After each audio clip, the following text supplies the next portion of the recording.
Hi guys, it's your two favorite girls, John VF And Veronica. and we're here for our sixth show at Bougie and Company. We've got a pretty exciting show today, so let's just get right to it. All right. So today we're talking about Colin Kaepernick, and he is the quarterback for the 49ers. And recently, during a preseason game, he sat for the National Anthem. So obviously that created a whole big brouhaha, and he's getting a lot of Twitter backlash. So I'm just curious what your thoughts are on not standing for the National Anthem or not putting your heart over, for like the Pledge of Allegiance or whatever. So I didn't hear about this until you just told me. Right. He plays what sport? He plays football. The okay. thing where you... Okay, for some reason I thought you said hockey.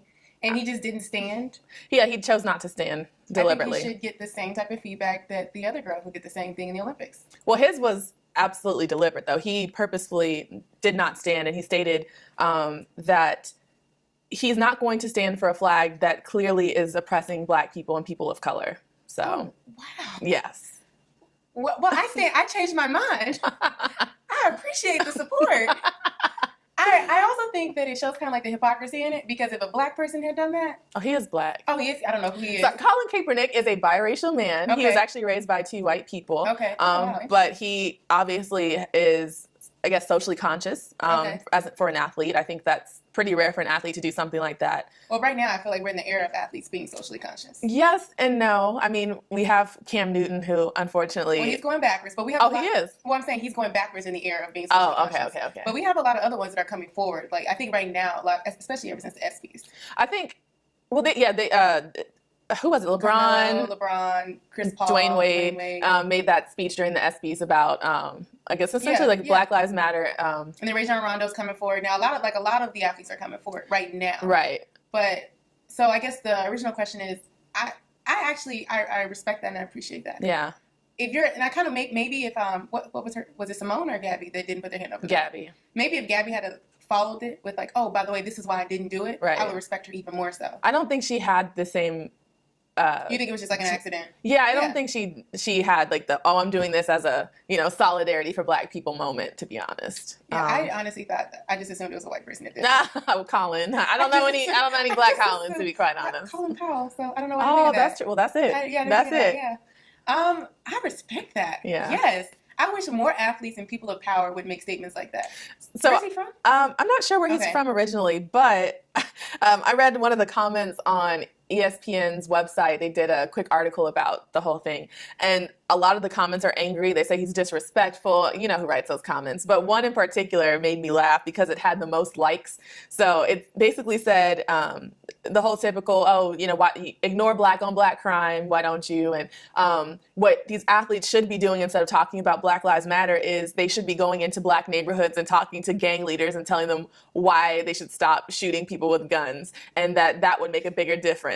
And I died. Oh my gosh! And it was the most popular comment on ESPN. Like people need to understand this, and maybe this is an opportunity for us to tell people those are two separate different issues. Right. And athletes are doing that. Yeah. If you look at people like Isaiah Thomas, who created a whole system of bringing back recreational centers into the inner city of Chicago. Yeah. Like athletes do that already. They're already going into the city trying. I mean, that's the whole point of NBA Cares. Yeah. NBA Cares is a way to donate back to the community, whatever city that you're playing in.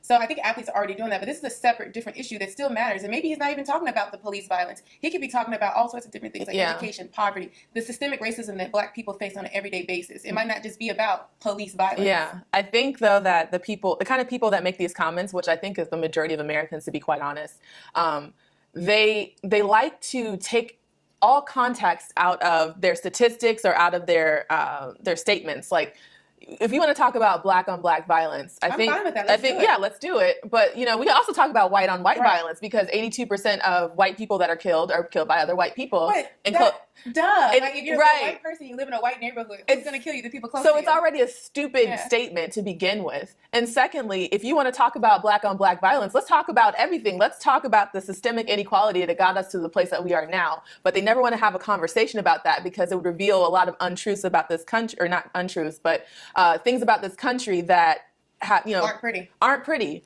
and show that you have a level of privilege that people of the African, of African origin have never had. but you don't really want that conversation. So, well, I think you made a good point. Like, I think it's interesting how they always go back to black on black. Of course. But let's, like I just said, white on whites, 82%, black on blacks. If blacks are living near blacks, that's who we're going to kill. Right. We're going to kill the people that are closest to you. Yeah. We're going to be violent towards people that are closest to you. Thanks to racial segregation. So, yeah, and then housing laws, things that you've educated me about. Redlining, you know, things that these commenters probably know nothing about. Or if they do, they want to dismiss it or, you know, minimize the impact. Say why? Minimize. I was actually talking to a family member about this, and we were watching the 30 for 30 documentary with O.J. Simpson. Oh, yeah. So have you seen that? I saw parts of it. So I'm just going to get off topic for a second.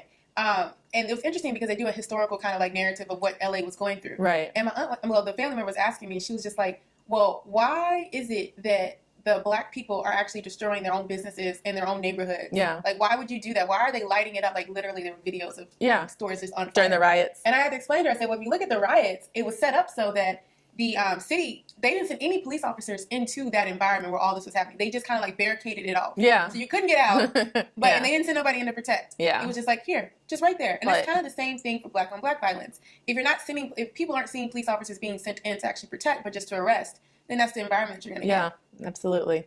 So I guess we're in agreement with Colin, and personally, I don't have any desire to stand. I just usually do that because I don't want to cause controversy, but sometimes I think controversy is needed. So yeah, I mean, I'll stand. I mean, I like the fact that he didn't stand and there was a reason behind it. When you don't stand and it's just a mistake or da-da-da, I feel like, oh, you just made a faux pas. I like the fact that he didn't do it with a reason. Yeah.